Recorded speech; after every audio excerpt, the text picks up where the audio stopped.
Hello, my name is Furqan Ahmed. I'm a Mededia intern, and today I'll be talking about how to make a CV. This presentation is made under the mentorship of Dr. Tariq. First and foremost, the possibilities are endless. There's no set template there's no set template for making a CV, so one can't say that this version is correct or this version is wrong. The possibilities are endless.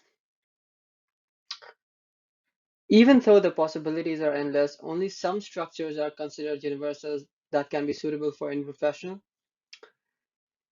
Here we'll be going through the format of one of those. Specifically, we'll be looking at a CV of a US residency applicant. Now, before we move on, there are two kinds of CVs that we need to make. One is the CV from scratch, and the other is a CV on ERAS. The CV on ERAS is automatically generated after filling in details in text boxes. So first, we'll talk about the CV from scratch. This CV is not officially required for a residency applicant, but it is very important to have one as an applicant for many reasons that I won't get into right now. Once we have this, then making once we have the CV from scratch, then making this ERA CV is very easy, as you'd basically be moving the information from point A to point B. In this presentation, first we'll be going through an example of a CV from scratch, and then we'll go through an example of CV on ears.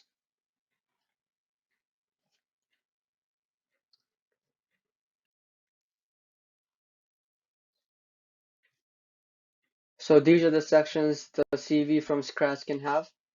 Once again, there can be as many sections as you would like. These are the basic ones that every applicant, I think, needs to have, which is biography, education, work experience, volunteer and extracurricular activities, publications, research experience, skills and interests. We'll be going through each of the sections. So the first section obviously is biography. This is a very important section. Um, it includes your name, your address, your email, and your phone number. And if you do have a degree title, you can potentially also add it if you want. The next section is education. On the left, we have mentioned the timeline, and if you notice, the general rule is to arrange it chronologically with the latest ones at the top. Here, January 2016 is relatively latest compared to September 2013. Also, note your school, the education you received, and anything significant done academically or any awards you achieved. Also, here you can mention your step scores. The next section is work experience. Work experience is basically any kind of clinical experience or any real work you've been part of. So here, like discussed before, arrange it chronologically.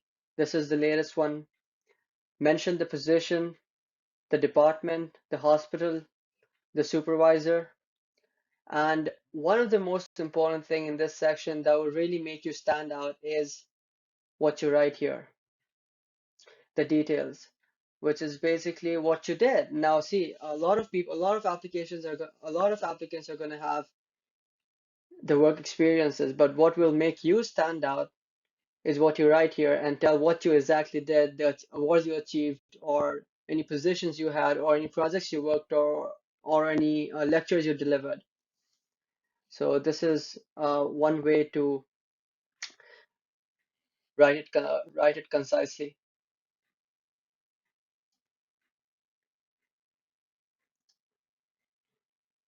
You can pause and have a look at this. This is the continuation of the work experience. These are just three main examples, one and the other two on the other page.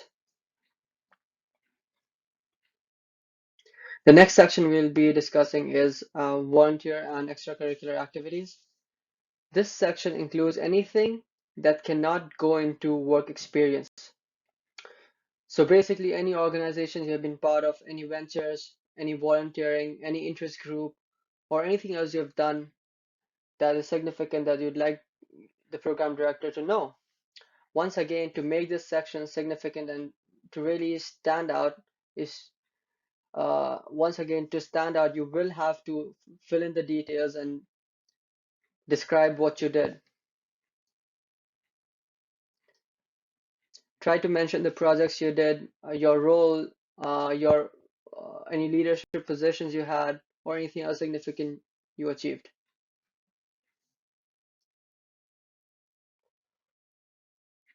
Now, the next section is publications or research experience.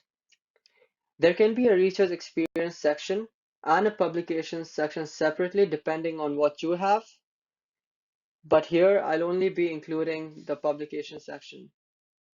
Publications can be peer-reviewed, non-peer-reviewed, book chapters, poster presentations, oral presentations, or any kind of presentations you have. Make sure to follow a consistent bibliographic format. There are a lot of bibliographic formats available online. Whatever you choose, try to keep it consistent. One more tip is to highlight your name so that highlighting your name makes the job easier for the person reviewing your CV since they would have to review a lot of CVs. So it's better to highlight it. The last section is skills and interests. This is a very small section. This section can include your skills, hobbies, anything unique you do. Now, I did say that this is a small section, which might make it seem insignificant, but this is a very important section because the things you mention here can be major talking points in your interviews. And this can literally be anything. It can be cooking, painting, photography, or literally anything that really is part of your life. I personally know of applicants who had their entire interviews based on what they mentioned here. I also remember, I can also recall an example of an applicant who used to play Counter-Strike. So he mentioned it here and he talked about it in most of the interviews he attended. Now, this is the second CV that we will be going through. This is the CV from ERAS, which is automatically generated once you fill the text boxes. So this is the biography, education. This is the work experience. Here's another example of how work experience can be explained concisely while providing relevant details in a few lines. You can pause and have a look at this. Here's another example of how volunteer experience is explained concisely.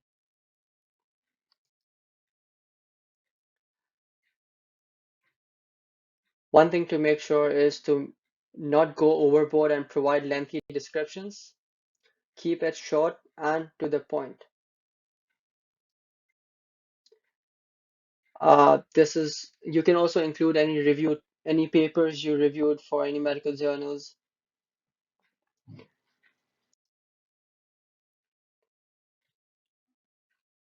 If you did something substantial and impressive, make sure you describe it in your CV. Example, in this case, Dr. Tariq described all the philanthropic work he did as a medical student. Once again, it's the details that matter, so try to really work on this. Here is a good example of how research experience can be explained both as an elective student and a research fellow. These are the publications, the oral presentations, and any non-peer-reviewed online publications. Once again, list your awards and accomplishments if you have any. I did mention that this is a very important section, but listen, don't feel compelled to fill it if you don't have anything significant to share. The last thing you want is to be in a situation where the interviewer asks you something which you mentioned in your CV, but you don't actually know about it. So if you have any awards and accomplishment, you can list them as well. Some general tips before we end the presentation. The first point is to make no mistakes in your grammar. This is a big deal, so get your finalized ERA CV reviewed by your mentors. The second point is to follow a consistent and professional format. Example, if you choose a font, be consistent with it. If you choose a font size, be consistent with it. The third point is to advertise yourself as much as you can. Fill details wherever possible. I've been repeating this, but this is a very important principle. Fill details wherever possible. The job you did, the accomplishments, any awards you achieved. And if you have something of a lot, for example, if you receive a lot of awards, what you can do is you can create a separate section as awards and list all of it. Now, this is a very important point because we sometimes tend to undersell ourselves. But remember, the program directors do not know you. They only know your CV, so this is the time to impress. So it's very, very important to advertise yourself as much as you can while being professional and relevant. The last point, which is one mistake that we definitely need to avoid, is do not plagiarize. This is like a red flag if a program finds out that two applications have the exact same text word to word.